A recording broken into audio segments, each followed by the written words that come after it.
safe spacing of all the materials. It looks so different now, but I kind of like it. It's so much more wide open, so people can get in and out, but we still have all the stuff that people need and want to get quickly and easily. So we also had to come up with some guidelines for our computer services and for how to help patrons safely, which you didn't really think about until you were actually doing it. You know, if people wanted you to walk with them to pick out a book, the shelves were very, are pretty tight. So we had to talk. There were so many issues to kind of work through, and we had a good group to work together and decide some of those things. Some of the programs we planned for summer, we did a lot of outdoor stuff. We did some outdoor scavenger hunts, the dog walk, like I mentioned before. Greg did a Cowan walk. We started doing pickup kits for crafts that people could just come and pick up and take home. We invited quite a few food trucks to come last summer.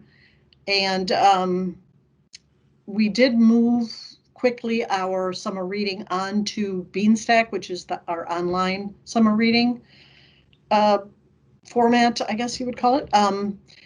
And then we put a mailbox outside so people that were more comfortable just filling out, summer reading slips could put them right in the mailbox, and we would go pick them up and quarantine them for a bit and then add their name to the summer reading. So we were able to kind of continue summer reading for everyone who wanted to participate. One of the things that Nicole and Megan and Amanda from Children's had planned a giant RiverCon event. It's kind of like a Comic Con that they have in California. They had invited speakers and had panelists and lots of fun events for that. But, obviously we couldn't do that, which was very disappointing. But they did do a great job of pivoting and creating pickup kits, that related to that. Megan had bought a bunch of books for the teens to pick up. And they had a great festive day of handing them all out. Hopefully we can revisit RiverCon one day. And actually do it the right way, the way that we wanted to do it, but we'll see someday. So by fall and winter, we have gotten much better at this digital programming thing, learned, more about how Zoom worked and the best way to use it, and patrons have gotten quite a bit more comfortable as well. So we are getting some good audiences now for our digital programs. Sometimes we even get some people from out of state. I know Emma Dittmar, who does a lot of our genealogy program. She's just had a 3-part DNA series, and we had someone from Virginia attend that one. So and I know Shannon had somebody from Michigan, her writers group, for a little while. So people are, looking online and seeing what libraries are offering. I know I've done it personally, gone to like a couple programs at Bexley Public Library that, I would never have been able to do in the past. So there's some, a few pros to some of these digital events. We had an amazing pumpkin pickup day and book-a-lantern contest in the fall. We had quite a few authors. We continued our book discussion groups online, Riveritos and Novel Scares. We hosted a trivia event, which I'm hoping to do again in the fall. And we started a game night. So Shannon started this using an online game forum called Board Game Arena. And we've had some fun with that as well. So, and in addition to programming, we've come up with some other ways of reaching the community. Megan, with the help of Peter, thank you, Peter, put together the Book Harbor book subscription service. So patrons register for it on Evance. They fill out a form, a survey, and the results of those survey kind of tell us what we can do, what kinds of books they are interested in. So we pick 3 books every 4 weeks for the patrons. Currently, we have 19 people signed up. I think that we just got like 5 more, but then some people have also dropped out. So we've kind of averaging about 20 right now, 19 to 20 of those. And then Megan also started a teen Book Harbor subscription service. She has 16 signed up for that. So, and then based on the Book Harbor subscription service, Beth and Mary Moriali, who do a lot of our AV stuff, created LibFlix, which is a similar kind of service, but it's for movies and TV shows. Beth and Mary also created streaming stories, which is, I don't know if anybody's watched any of their streaming stories discussions. So they kind of they spend about 5 minutes talking about one of the movies that we have that are available for free on Hoopla and Canopy, our free streaming media. And then Mary's recently started a film discussion group as well. So that's, she's really excited about it. She's got about 4 regulars, and they're having they watch a movie and then they talk about, they don't watch it together. They watch it and then come and talk about the movie. So that's been great. Let's see. We got Brain Fuse. I know you've heard about that, which was hopefully to help kind of fulfill some of those tutoring needs of the community. It also has some ACT and SAT prep, some homework help, and I think they just started a chess help. So if you are in need of any chess assistance, you should sign up with Brain Fuse. We heavily promoted Creative Bug, which we got in the beginning of 2019, but it's been something that I think a lot of patrons have liked having during the pandemic. It's a craft database, so you can take a class, and it's got a bunch of interesting people and interesting classes. So, and we're starting to kind of use Creative Bug with our pickup kits. So we may give some materials to people and then tell them to go to Creative Bug to kind of learn how to do the actual program. And then this summer, I'm going to do some classes with Creative Bug. So wrap the two together in some ways. So we're really trying to promote that in a big way. Our pickup kits have been very, very, very successful. About once a month, we create a craft with all the materials and instructions. We were having people register for them, but now we're just putting them out on a table and letting people pick them up, which makes it a whole lot easier for the circulation. Megan also creates teen kits. So we've kind of got adult kits and teen kits, and she was just telling me that the high schoolers are actually picking up the kits, which high schoolers have always been kind of a hard to reach group. So it's nice that they're coming in and grabbing those teen kits. I think she just had 40 of them that she handed out for candy sushi. So, I mean, these things seem like they're silly, but they're also just a way to keep in connection with people, which we want to do. We had a reading challenge in the fall. So in the fall, we kind of focused a lot on diversity and equity issues. So we had we read together, we stand together, diverse reading challenge that was all on Beanstack. We also have one right now, the winter reading challenge. I believe that ends March 20th, and we have about 138 people signed up for the winter reading challenge. So that's exciting. We hosted the Seed Bank last year, which is part of an organization, the Cleveland Seed Bank. They give you, we pay for I think it's like 700 seed packs, and we give them away to people. And that was very popular last year because everybody was gardening last year. And we'll be doing that again this year. And it's a great relationship because they're going to give us a bunch of milkweed seeds to hand out this summer for our, I'll get into that in a little bit, but for our summer reading giveaway, we'll have some milkweed seeds from the Cleveland Seed Bank that have been turned in by volunteers and cleaned and all that kind of good stuff. So that's kind of fun.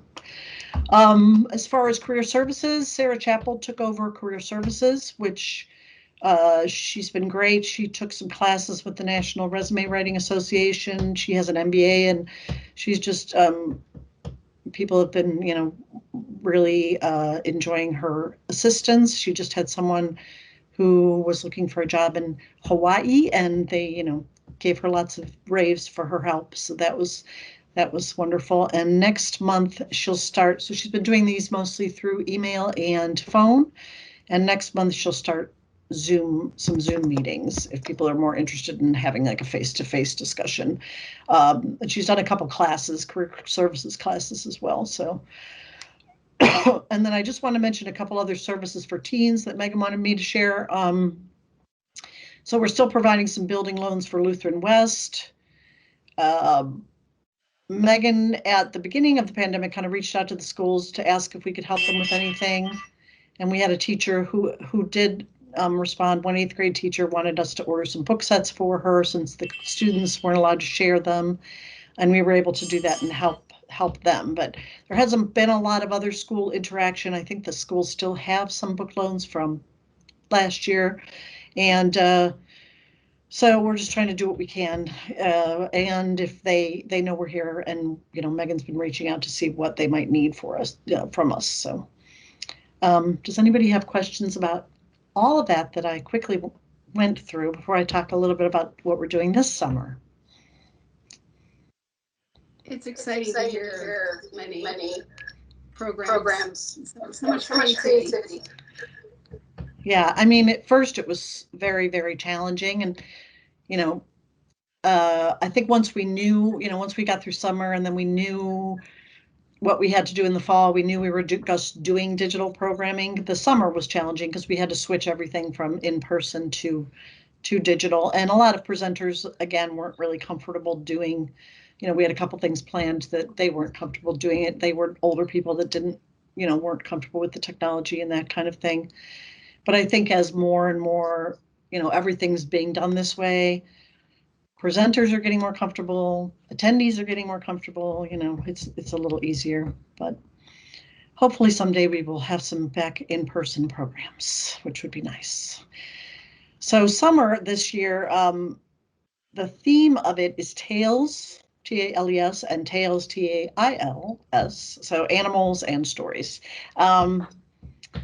So we have chosen for our summer community read a book called Bicycling with Butterflies. It's about a naturalist who actually bicycles all the way along the migration trail of monarchs. So she goes to, I think she starts in Mexico and comes up into the United States. So it's kind of her discussion about butterflies and natural science and that kind of thing. So a lot of stuff we're going to be doing is around pollinators and butterflies and other animals. So and she'll be, I think Stacy Heyman has arranged for her to talk at the end of the summer reading. So we're excited about that. We are going to have a pollinator plants to hand out as summer reading sign-up prizes, as well as, like I said, the milkweed seeds.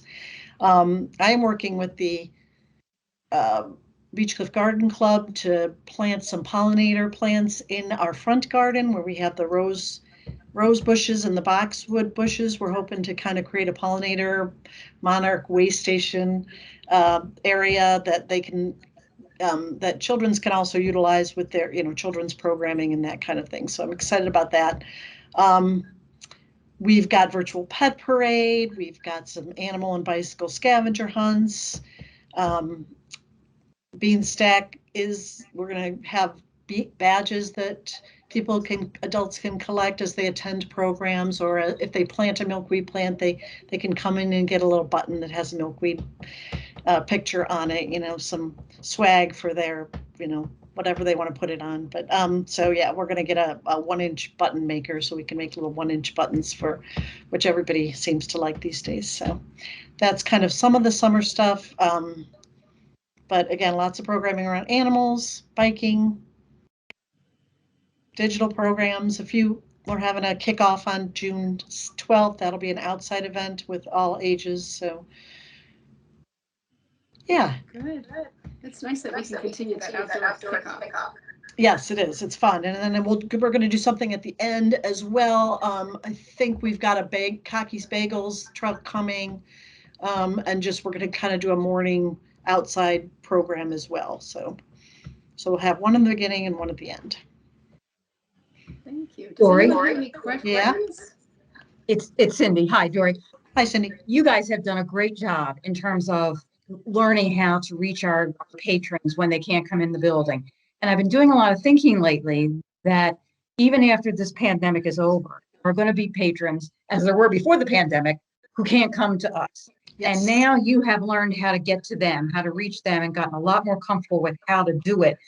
Is that going to continue? I mean, to reach out and help those kinds of folks and get to them when they can't get to us, regardless of the pandemic. We haven't really, we've talked a little bit about it, but I imagine that there will still be like some digital programming going forward. We'll have to kind of look at what has worked best as a digital program and what needs to be in person. I was just talking to Trent today about fall and kind of what we're going to do for fall. Depending on whether we have the auditorium available, that's always a question about space. Community room, we're still probably is not going to be available in the fall. So if we can get some, we can do some maybe small programs, small in-person programs in the fall, and then continue some, digital programming as well. So kind of a mix of both. But I do think that this digital, I think we've grown really. We've had really some successful digital programs. So yeah, it's been fun. Yes, I agree. Yeah. It's been good. Yeah. Yeah. So thank you. Thanks for your support and your help as well. Yeah. Just, Dory, thank you for all of the work that's gone into this in the presentation. It knocked it out of the park. I mean, we have just loved like everything from Comic-Con. Our family took advantage of that, and even the librarians wearing masks with comic characters on it. So, I mean, they went all out. It is just as expected. And just all the programming has been great. And I'm with Cindy. I think looking ahead, I think we are opening up where adults, and as you mentioned, even teens, where we've got this group that maybe they felt they were too busy and they couldn't participate in programs.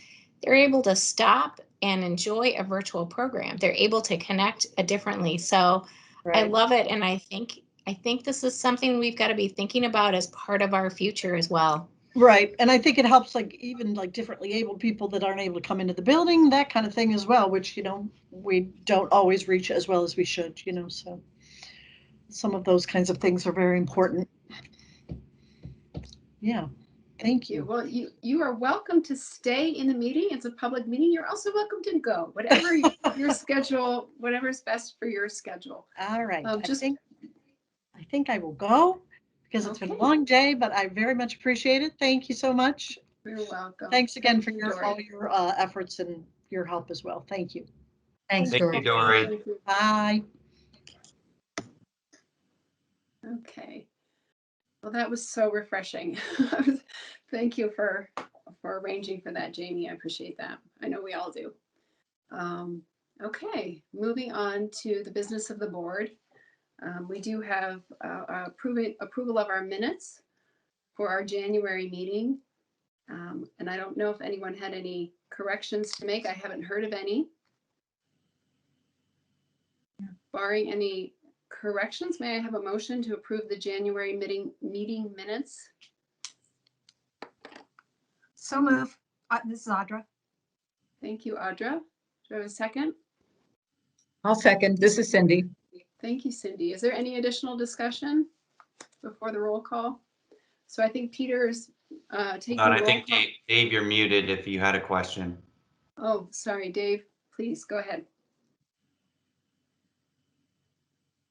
It doesn't refer to the approval or not, because I'm fine with the minutes.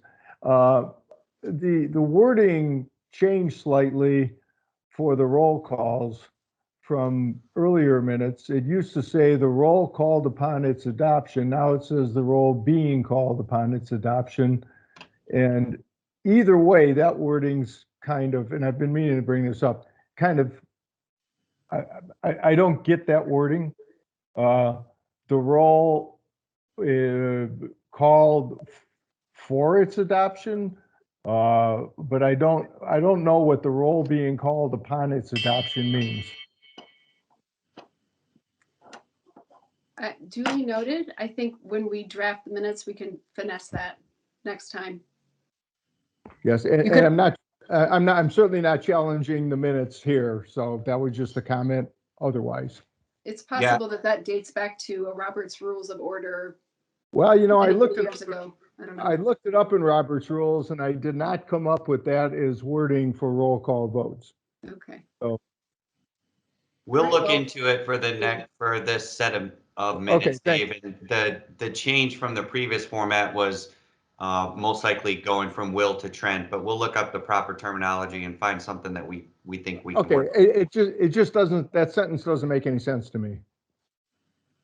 Okay. Any other discussion? All right. Peter, would you mind doing the roll call? Sure. Thank you. Miss Bednarski, Yes. Miss Fisher, Yes. Mr. Glover, He's muted. Dan, you're muted. Is it working now? I hear you now. Ah, Yes. okay. Aye. Ms. James, Yes. Mr. Sansoni, Yes. Ms. Schaefer, Yes. and Ms. Stickney. Yes. Thank you.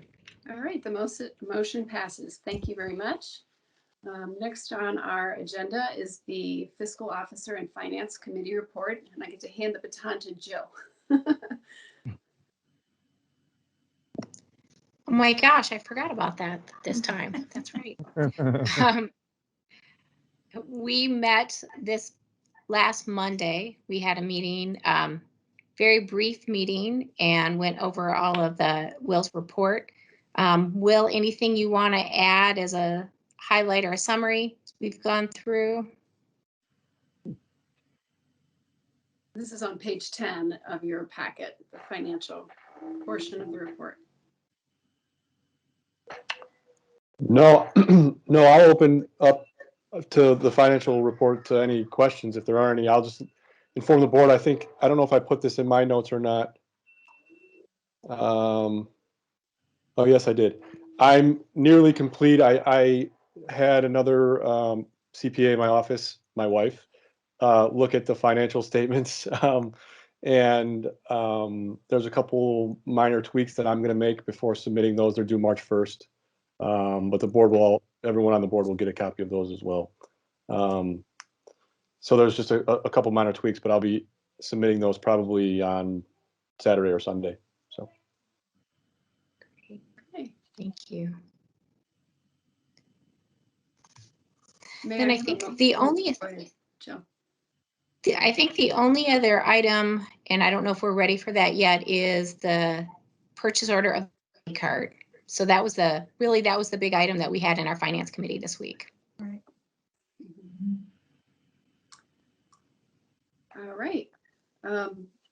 So may I have a motion to approve of the financials for January? This is Jill, so moved. Thank you, Jill. Do I have a second? Second, Dave? Thank you, Dave. Do we have any additional discussion? If not, a roll call vote, please. Ms. Bednarski, Yes. Ms. Fisher, Yes. Mr. Glover, Aye. Ms. James, Yes. Mr. Sansoni, Yes. Ms. Schaefer, Yes. and Ms. Stickney. Yes, Thank you. thank you. That passes. I think January is always the sort of most boring month from the finance standpoint because, obviously, at the beginning of the year, it's usually smooth sailing. So we can move on to the gift report and. All year smooth sailing. Well, that's true. All Yeah. year smooth sailing. But I feel like, when the diet just starts, it's easy to stick with it, right? So moving on to the January gift report, that's on page 19. And Jamie, do you want to talk about some of those gifts?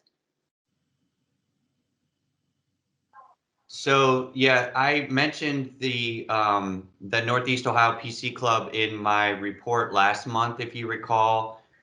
This group had partnered with the library in giving presentations. I think they might have used our meeting rooms a couple times, and this group folded. As they said, they got too old and technology outpaced them, and not as many people were interested in the type of stuff that they were doing. So the proceeds of their account, they decided to donate to the library in any way that we found could help with computer learning. So it probably will mostly be used by training, but it doesn't necessarily have to be used by training specifically, but it would be used to help people with technology related learning. And then the other gift is pretty self-explanatory and we'll be getting into after we approve this, which is the Friends yearly donation where they covered the remainder of the balance for the Charlie Cart, and then they provided the rest of it was for various programming as they normally do. Very nice gifts. All right, may I have a motion to approve of the January gift report? I will so move. This is Cindy. Thank you, Cindy, and I'll second that. Do we have any additional discussion? We could have a roll call vote, please. Ms. Bednarski, Yes. Ms. Fisher, Yes. Mr. Glover, Aye.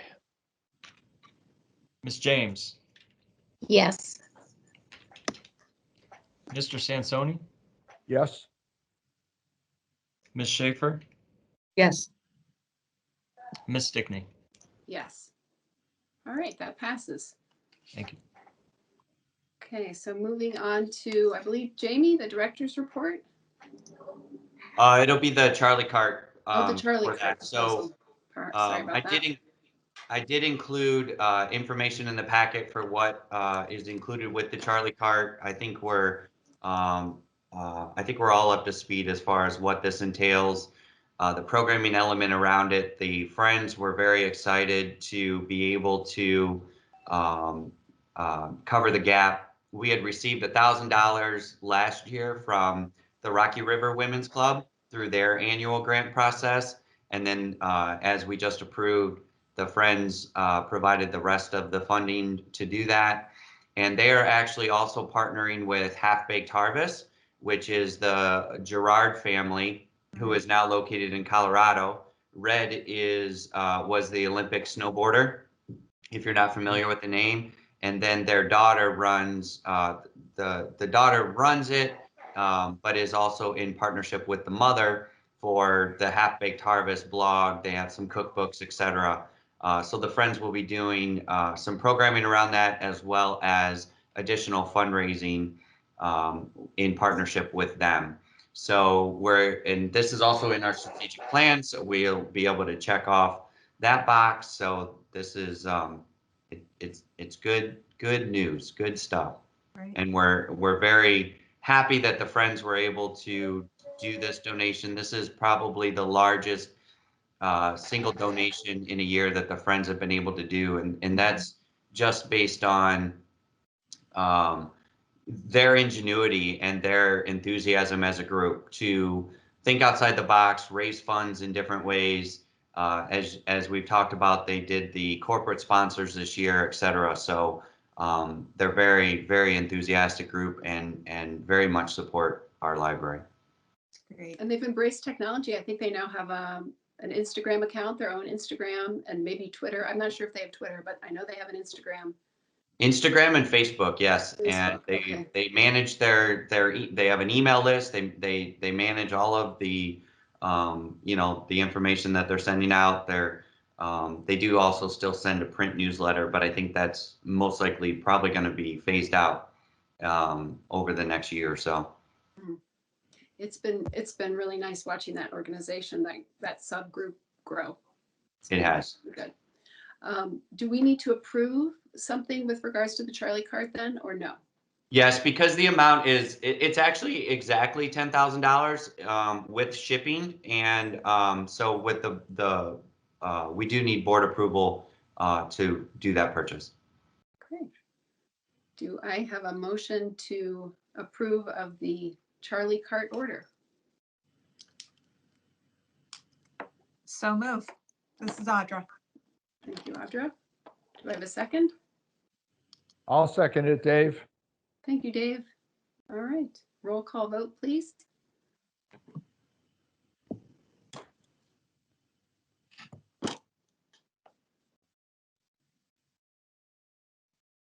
Maybe Peter, you look like you're frozen. No, he's muted too. Yeah.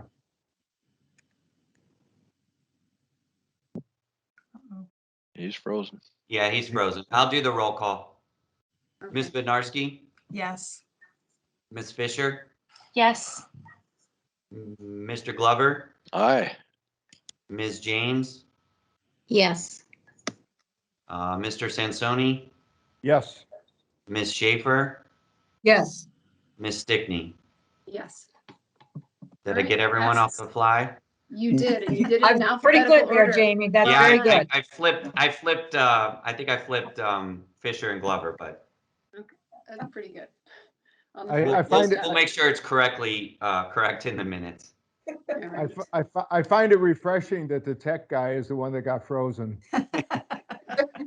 And I even made him come into the library so we wouldn't have that issue too. Great. Great. Okay, so now we can move on to the director's report. I was actually looking at the old agenda, which is why I had forgotten the Charlie card. Okay, so director's report, Jamie. I don't really have anything in addition to my report. I did want to make sure that you did see the very first bullet point. The good news, the PLF funds are coming in higher than projected. I'm sure so that's something that Will and I obviously continue to monitor, and that was the big thing. The other thing is, as we get into the if there's no questions, let me ask for questions first if there's anything about that, and we'll get into the job descriptions. I just want to say thank you for including a little COVID update. I think that's really helpful as we, felt the first hints of spring today in the weather, and we're thinking about the declining numbers. It's nice to just see that update and know that we're staying the course, we're sticking with our plan, and there is, light at the end of the tunnel for maybe shifting to a different phase of reopening. Thank you. Oh man, I hope so. And in regards to my update around COVID, as well as you'll notice the patron comments. So we are getting a couple. I think everyone's frustrated with COVID and the limitations. And the one patron specifically is one that we've dealt with before. You probably remember comments similar to that before. At this point, we had reached out to the patron in previously, but at this point going forward, we're doing everything we can to keep both the staff, the patrons safe, as well as follow the science. So we'll follow the guidelines that we've all discussed and move forward as we can with adding in those extra, I guess, perks, as you would call it, just trying to get back to normal. So just wanted to make sure that the board understands that there is no follow-up at this point with that. And it's obvious he's never been to prison. Well, I haven't either, so I can't speak to Me that. either, but from what I hear, it's nothing like the library. Yeah. And then, so in general, with the new positions, the job descriptions are included. We'll approve those one at a time. I did do those in alphabetical order on the agenda, but I'm going to talk specifically about adult and the children's supervisor positions first. Mhm. Those positions and the reason that they're supervisors versus a building services assistant two, I put the additional explanation for the building services assistant two position in my report. They differ because they truly are that supervisory role. So one of the questions I received was about the organization chart. And once these are approved, the organization chart will be updated, and that will be available on the board site for your reference. But they do basically act as that assistant manager type of role. But we chose that supervisor term, as we discussed with the training services supervisor. They aren't actively, they're not assistant managers in the fact that they don't directly have, they're not going to be in consultation with the manager for hire fire, for instance, and they're not going to be doing any type of performance measurement. So they're not going to be involved with the goals and performance measurements at the end of the year with the manager. The manager still keeps those responsibilities. So that is the difference between having that supervisor versus an assistant manager, but they are above the other employees in the department in the case that the manager is maybe the manager is out on vacation for a week, or maybe the manager is out for some type of leave. This person would be on call and be able to make some of those decisions if needed, maybe before like our person in charge duties that we have, which could vary based on any department. They will primarily take over scheduling, so that'll be a duty that the manager will initially would have input with. They would obviously have some of those discussions, but we're trying to get to the point where managers are truly there to manage the department and manage the employees in the sense of their development, trying to get to that, making sure that we are providing ample development for the staff and all of our employees. And then the other thing actually with all three of these is, the board has discussed succession planning in the past and has made sure that that is a priority. And we've had those discussions. And this is a way that when Sherry and I discuss the organization as a whole, this is also a way for us to implement some of that succession planning to make it kind of clear. It also allows us to have a somewhat of an ability for employees to have their sights kind of set on the next level. Oftentimes in libraries, unfortunately, with a library our size, there isn't a clear path necessarily where you can go from librarian to manager. People tend to, our staff, and I think it's definitely bodes well for our organization, but as you know, people tend to stay here, which is good. We don't have a lot of turnover. This is an extra layer we potentially can provide to develop, keep staff around, possibly provide a little bit of upward movement for them. And then also, as far as the development piece, we're also giving them the ability to maybe be able to have a little bit more experience. So if one of our librarians does want to be a manager and they're able to have the supervisor position, that gives them a little bit more of an experience if they're trying to be maybe a manager at another library, if we don't have that opening here. So it is tough to lose anybody anytime we do, but if we have developed them to the best of our ability and they move onward from here, we really can't be anything but happy for them. So, those are kind of how we're looking at this. The Building Services Assistant 2 position is not a direct supervisor position over them, but it is definitely something where we're looking for somebody who has additional certifications, as I pointed out, who maybe has a little bit more knowledge, maybe has a little bit more training. And this is definitely something where they could jump into that management position if that particular supervisor left. But we didn't feel that it necessarily rose or wanted to do, with the department being as small as it is, we didn't need to have that additional supervisory layer as there, because right now the building services department is at 4.5. So 4.5 FTEs. So we have 4 full-time and we have 1 part-time person in that department. So that was the different nomenclature with those. And the only other question that I received was about the physical requirements of the supervisor positions and possible accommodation. So our requirement for lifting up to 30 pounds. And this is something that would not necessarily disqualify somebody. If somebody was unable to lift 30 pounds for some reason, they would simply ask for an accommodation, and we would go through our accommodation procedures that we have set up and determine if it was a valid accommodation, and then we would change or evaluate it on that, and then possibly make that accommodation if it was called for. And the other aspect of these is they're really looking for people that are already on staff that are able to go to that next level. So theoretically, they all have the ability to move books around, to lift books, to push the carts, etc. And books, multiple books. It's not hard to get up to 30 pounds, unfortunately, with books, especially some of those reference books.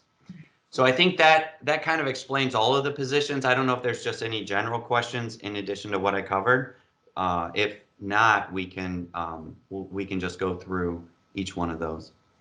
Well, Jamie, it's Cindy. Quick question. The adult services supervisor and the children's supervisor positions are exempt.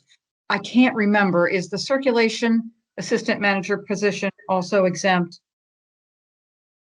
I think it is. In other words, I see them as all parallel and equal. So I just wanted to make sure that that position was exempt as well too, or if not, what the thinking was that it was not. Right. I can't tell from the org chart. Right. We can maybe color code it to assist with that. Okay. Thank you. Well, I feel like you anticipated a lot of questions that could come up in your explanation, Jamie, so thank you for that. Clearly, you and Sherry put, and I don't know if Trent was involved, but a lot of thought was put into these positions and really thinking about the library employees in a very thoughtful way. So.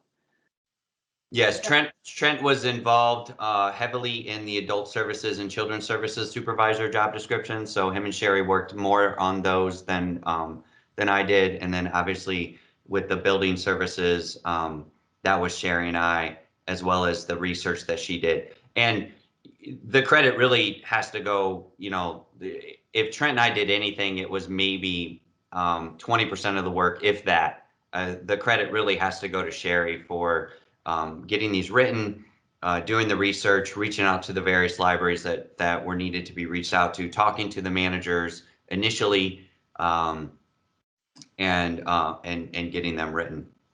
So kudos to Sherry for sure. Well done. Well done.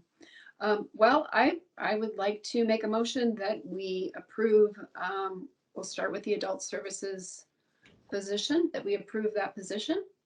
Do I have a second? That was Melissa for the motion. I second. This is Jenny. Thank you, Jenny. Any further discussion? All right, a roll call vote on that position. Let me just take a moment to apologize for dropping out earlier. Sorry about that. Happens. Ms. Bednarski, Yes. Ms. Fisher, Yes. Mr. Glover, Yes. Ms. James, Yes. Mr. Sansoni, Yes. Ms. Schaefer, Yes. and Ms. Stickney. Yes. All right, that passes. Thank you. Do I have a motion to approve of the building services assistant 2 position? The description is found on page 30 of your packet. This is Audra. I'll move. Thank you, Audra.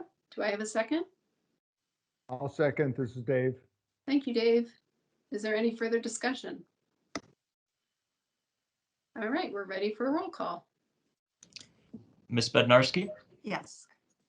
Ms. Fisher, Yes. Mr. Glover, Yes.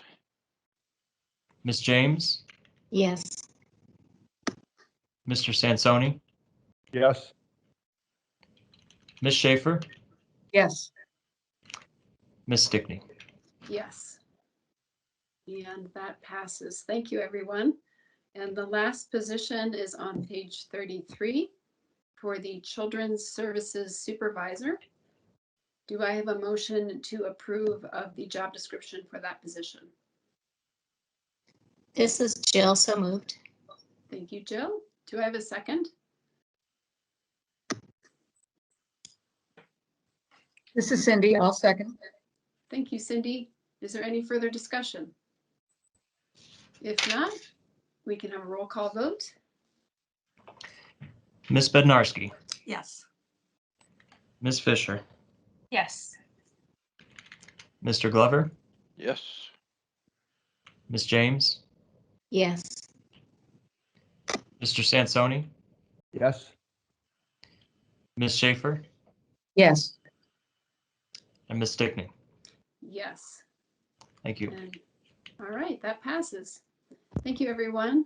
We do have, do we need to approve of the personnel report, or do we record that there was none? What is the correct Yeah, procedure for that? So, yes, we would approve the report because it's listed in the packet, but obviously it's an easy one to approve of because there are no changes this month.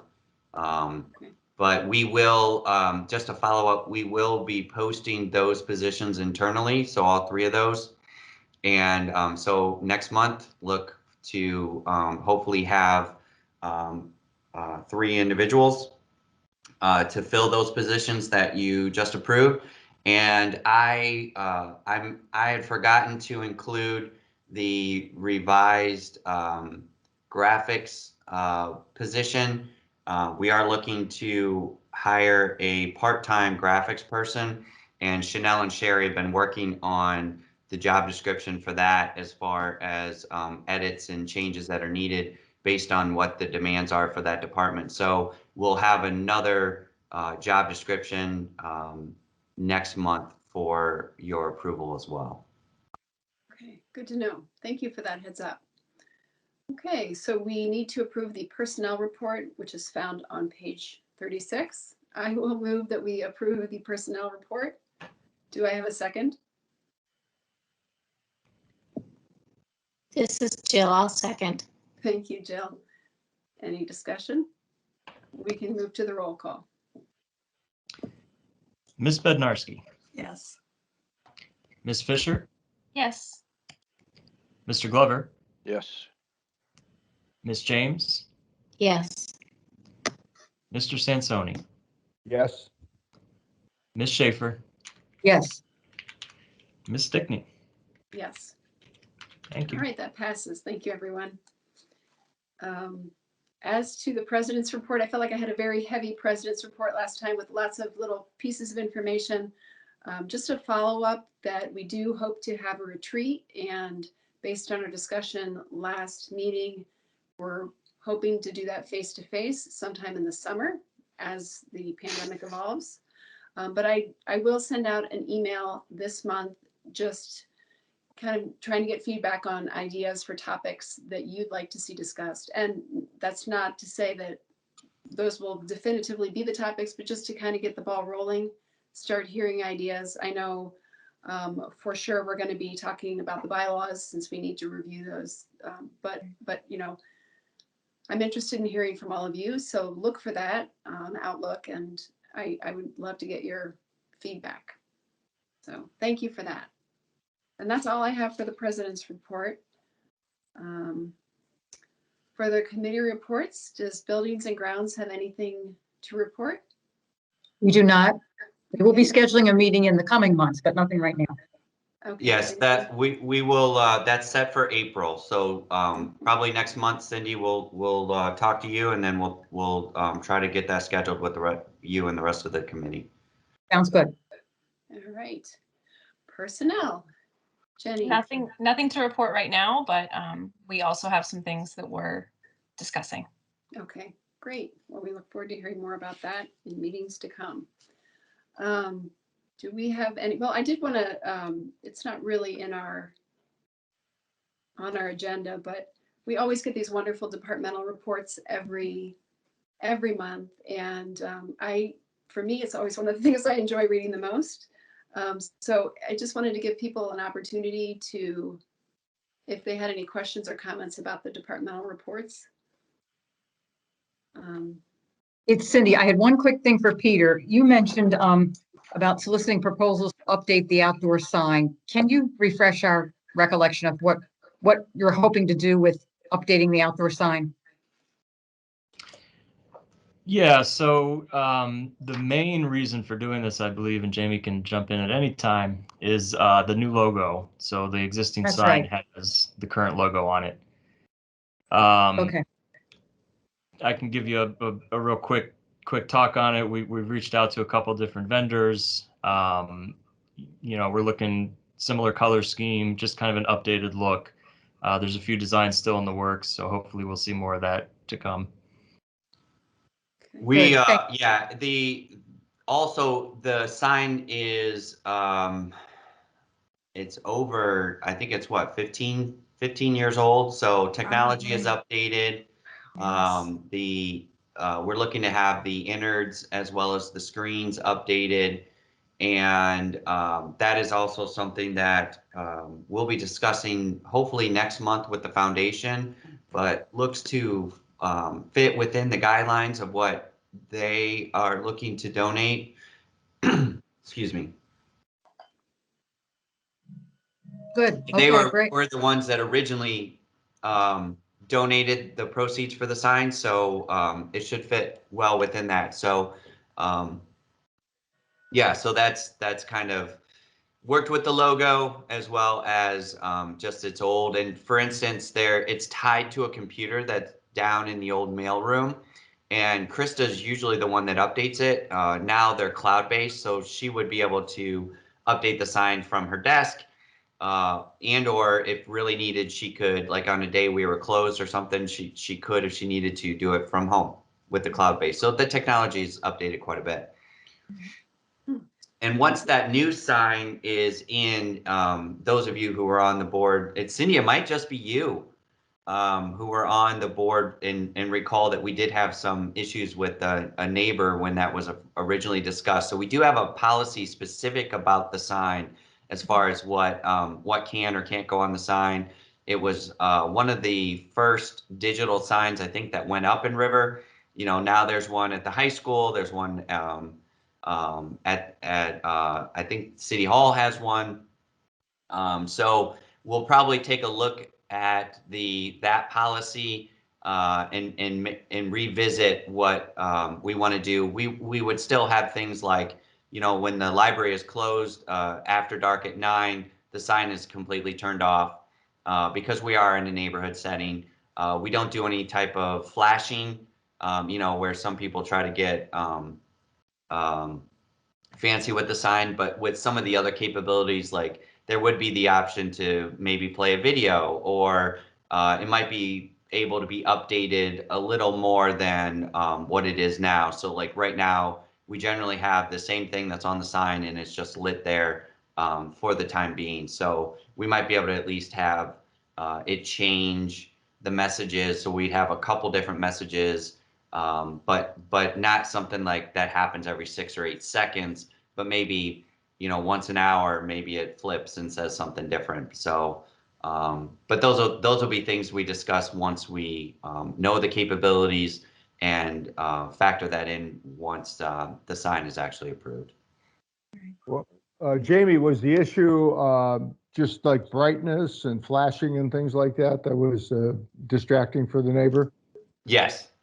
Okay. Yeah, and I believe that neighbor's no longer here, but I think that we still do want to, you know, we still want to be mindful of maybe the new ones that are here that are kind of used to what we're doing now. We don't want to necessarily change something and cause more of a ruckus. But I think there's probably some things we can do to update and keep with the technology. The other thing that was included in our packet this time was the training course listing, and wow, was that impressive. I was like, did you guys earn a few degrees here? I mean, it was 10 pages long. I was just thinking, and all the offerings were just amazing.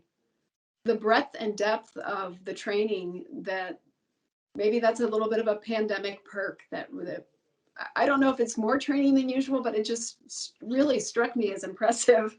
So I think it's a little bit of the pandemic, but I think it's also a bit of a culture change, and I think it shows just that the real development that, you know, that we're pushing, and that that staff is one, willing to do it, but also they're allowed to do it and able to do it and encouraged to do it. So you know, we have various with our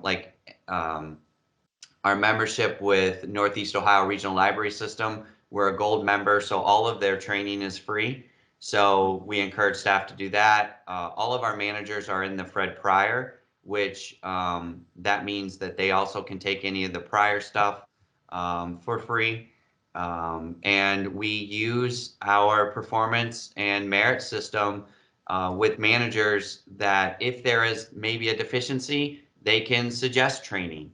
And then staff can take that as part of their performance and goals. Staff can also then say, I'd like to take this type of training to further, my abilities to meet my goals. So, yeah, I think it's pandemic, but I think it really shows the culture change that we're undergoing. And I think the staff appreciate it.